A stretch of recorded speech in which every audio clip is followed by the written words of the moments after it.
you see Bitcoin being able to play a role in helping younger families buy homes and live the American dream that we were all like promised when we were in elementary school? I think that the solution actually is Bitcoin on two fronts. Number one, because Bitcoin has served as the best sponge for money printing, owning Bitcoin for 5-10 years and regularly allocating it to it rather than allocating to your S&P 500 fund or your NASDAQ fund, whatever, that's going to put you in a position where you could afford a down payment on a home. So number one, it helps folks get a leg up who might feel disenfranchised. Number two, over a long enough time frame, capital moves into assets that are more scarce, right? That are scarcer. And so what do I mean by that? Well, there's scarcity. Scarcity is a spectrum. You can think of it like that. So you have gold, which is relatively scarce. You have real estate, which is slightly less scarce than gold. And then you have Bitcoin, which is more scarce than all of it. What you've seen post 1971 is you saw capital fly out of the dollar and into assets that could hold their value over time that had relative scarcity. So really difficult to produce more of.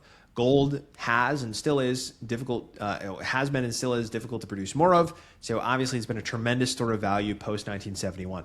Real estate has too. Even though technically you could bulldoze the home I'm in and rebuild it, right?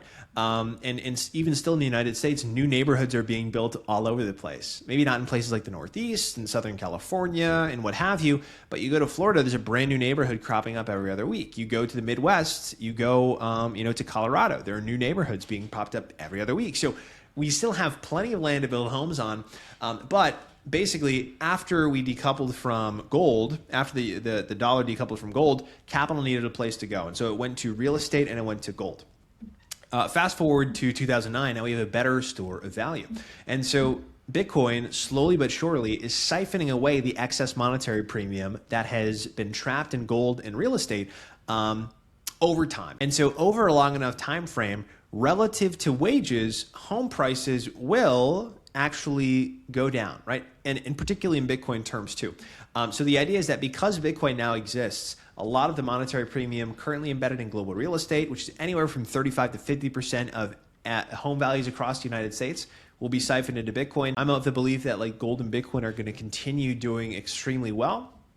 However, Bitcoin will eventually reach parity with and surpass gold. And so both of those things are underway. Those are sort of the two things that can and will continue to help young people get into homes. And then Bitcoin in and of itself, in those two functions, can and will continue to help people get into homes.